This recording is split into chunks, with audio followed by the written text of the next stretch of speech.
Hello and welcome to Advantage One RV today, ladies and gentlemen. My name is Josh, and this is an Eagle 29.5 BHDS. It comes in just over 8,900 pounds dry weight. It does have a second air conditioner, which is going to be and it's factory installed because it's centralized, which is going to be a really big deal thing for a lot of people. It's got a 3,000 pound tow hitch rating on the back. Eagle HD was the first mainstream fifth wheel to actually standardize that, and overall it looks fantastic. It's definitely been used, but it has not been like worn out and beat up, and they gave back to it. They didn't only just take from it. It's got a brand new mattress in it. It's at 8,900 pounds. A lot of people are going to go, ooh, my half ton could handle that. You could probably pull it. What you need to really watch out for when we're talking half ton towing is the payload rating of your pickup versus the hitch rating of this. That is usually where most half tons fall short. And if you don't know how to calculate all that stuff, give us a call. We'll make sure we always keep your safety before the sale. And I think 2018, when this was made, I think that's when the modern farmhouse decor first found its way into the Eagle series. They were really the ones that kicked off that movement that is now all over the place. This was obviously not outfitted with that. When the farmhouse decor first came out, dealers, customers, everybody, they were very hesitant to apply that into bunkhouses. So a lot of times the darker, warmer brown tones like we're looking at right here were the go-to. Now that, by the way, is a trifold sleeper sofa. We'll see that open in just a minute. But do you see that? It has the original factory Troublemator. What's a Troublemator, you ask? Well, I'll show you. What you do is you take it and you bap your little brother with it and you cause some trouble. Moms and dads everywhere, they sure love it. At least, you know, my parents always acted like they did. My dad would always see things like, hey, you know, this is why Dad drinks, boys. And I'm like, oh, Daddy, you're so funny. Anyway, 8 cubic foot gas electric fridge freezer, and all of the cabinetry, by the way, all pocket screwed, and you'll see all the overhead doors have their own little struts. Something I always liked is like the little upper trim work that they did on this generation of Eagles. Now, it's pre-owned. They were in it. There's going to be a couple spots where like something got rubbed here and there. We have a tendency when we're looking at a used RV to kind of think of it like it's new to me, so it should be brand new to me. And I understand that. I'm really not any different. That's one of those things you just got to kind of keep that perspective in mind a little bit. Now notice too, there's a full sliding privacy wall for that rear bunk room there. And that's what's kind of cool about this one, I think, is because it's an open concept, which makes the RV look and feel nice and big, but it still offers private bunk space. It's a very creative, crafty design. I've seen other manufacturers try to do something like this, and I've not yet seen anybody match the success that Eagle has had with this concept. Now, I've seen 2 or 3 different times somebody take a floor plane like this and remove that upper bunk and just turn this into like an office type platform or something like that. There's nothing that says you couldn't do anything like that. You do have TV hookups up here in the upper bunk space. I also like the fact that Mom and Dad have control of all these lights. And when I first got into this, the clicker on this light wasn't working, but I noticed it just kind of needed reorientated, and hey, I fixed it. And if I can do that as an RV nerd who's dumb with tools, folks, so can you. Notice too, these are big double beds. They're at least 600 pound rated, 300 pounds per sleeping space, 2 sleepers. Notice how the upper and lower bunks both have their own little headboard areas. My guess is that stool was probably to help reach some of the taller kitchen cabinet space. But speaking of cabinet space, take a look over yonder. We have ourselves a great amount of storage here in the bunk room, which is something a lot of bunk rooms really suffer from. Good storage capacity. Kids use up so much space. They need so many things. And if you're noticing, I have activated my vampire powers so that you can't see me in the reflection of that mirror. Now, up here in the bedroom, you might notice by the wrapper almost immediately, this is a brand new mattress that we're looking at. I don't think it's the original mattress from this RV. I think it might actually be the mattress from whatever next RV the previous owners chose. Because when I started looking at this, I noticed I don't think that's a true queen. I think that's a camp queen because it's a little short. But I think a lot of times in used RVs, people are inclined to get a new mattress anyway, so I don't know that that really changes anything. And remember, we do have dual factory air conditioners, and one of the things I always like about these, like my wife and I, we like this because we camp in Jaycos. Every single vent turns and closes individually to give you really good control of your airflow. You know, I like to have the air blowing right on me. My wife does not. That's just one of the differences that she and I have. Now you can see a good look through all the storage there, and it wraps around through into the bunk room, or pardon me, not bunk room, bathroom over here. So all of that linen space is part of the upper deck slide.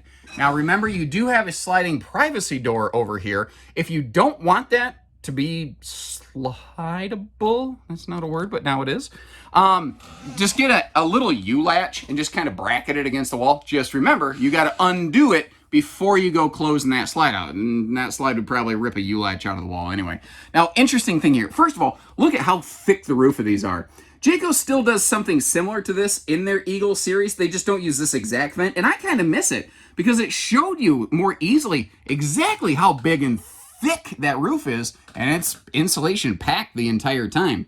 Now, the upper deck here is about 6'4", 6'5", from the floor to the ceiling panel. And this does have a floor flush shower pan in there. Now, you might notice there's just a slight wood tone variance here in the bathroom in a couple spots, just to help lighten and brighten it up a little bit. But a couple things I liked here. This is Eagle's where you first started seeing it from Jayco. Was the backlit, I called it, morning mirror. So when you wake up and you're feeling like a zombie, you're not like, ugh, light is bad. And you've also got a handy little night light over here, so that in the evening hours, this whole shower will glow blue, and you can see what you're doing if you got to work your way over here to that porcelain foot flush stool in those evening hours.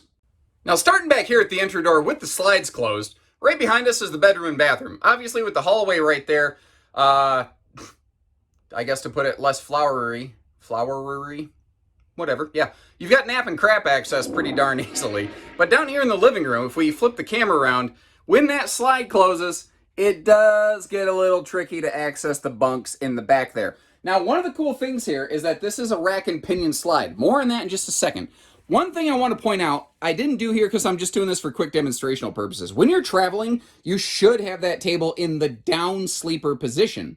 And when you do that, it will allow you to do a little bit of Luke knee walker action, and you can slide around that kitchen peninsula to get over here into the kitchen. But back to the topic of a rack and pinion slide.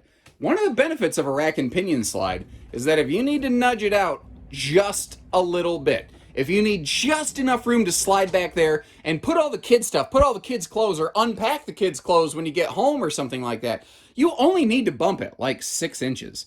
And you know, if you think about it, this is an 8-foot camper. There's a lot of 8.5-foot wide campers. You can probably still do that within most parking spaces and make it work at a travel stop. That being said, you should not be actively using and occupying the slide when it's only half deployed, nor should you be leaving it like that, nor do I recommend using it or doing the half deploy method if it's like raining outside, because the slide's not fully sealed until it's like this, where it's all the way in and out. A couple other neat things, now that I'm thinking about it, those lights dim down.